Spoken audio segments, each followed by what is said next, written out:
3 ოქტომბერს ვიქტორ სანეევს 80 წელი შეუსრულდებოდა.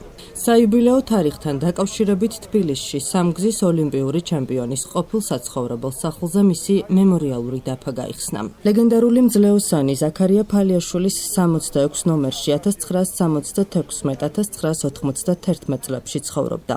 ღონისძიება საქართველოს ეროვნული ოლიმპიური კომიტეტის ორგანიზებით ჩატარდა. შეგახსენებთ, რომ ვიქტორ სანეევი 1945 წლის 3 ოქტომბერს სოხუმში დაიბადა. იგი გახლდათ საქართველოს მე-20 საუკუნის საუკეთესო სპორტსმენი. ღონისძიებას პარლამენტის წევრები, ოლიმპიური კომიტეტის წარმომადგენლები, აფხაზეთის ავტონომიური რესპუბლიკის მთავრობის წევრები, ვიქტორ სანეევის მეუღლე და სპორტსმენები ესწრებოდნენ.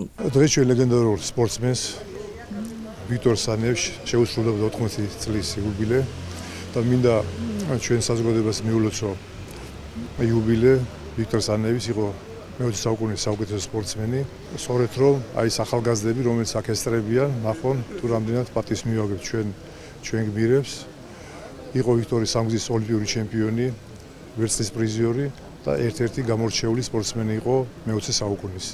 და მე გვინდა კიდევ ერთხელ მივულოთ ჩვენ ოჯახის წევრებს, განსაკუთრებულად მეუღლე არის ჩამოსული, თქვენ იცით რომ ვიქტორი ავსტრალიაში ცხოვრობდა ბოლო წლები და სწორედ იქ არის დაკრძალული და ჩვენ მოვიწვიეთ ოჯახის წევრები, რომ დაესწრონ დღევანდელ დღეს. როცა დავაფუძნეთ ეროვნული ოლიმპიური კომიტეტი, ჩვენ პირველ ვიცე-პრეზიდენტად ავირჩიეთ სწორედ ვიქტორ სანეევი.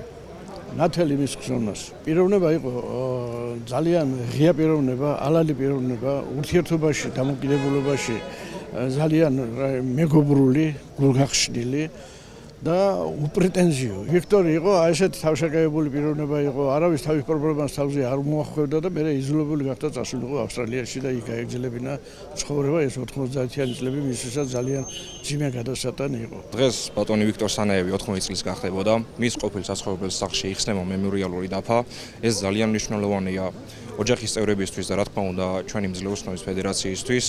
დღემდე ჩვენთვის არის ლეგენდარული პიროვნება და მისაბაძი ადამიანი ბატონი ვიქტორი და ყველა თაობა იზრდება, ასე ვთქვათ, მისი ბიოგრაფია ვიცით ზეპირად და პირველი ნაბიჯებს ვიდგავთ ბატონი ვიქტორის ისტორიით.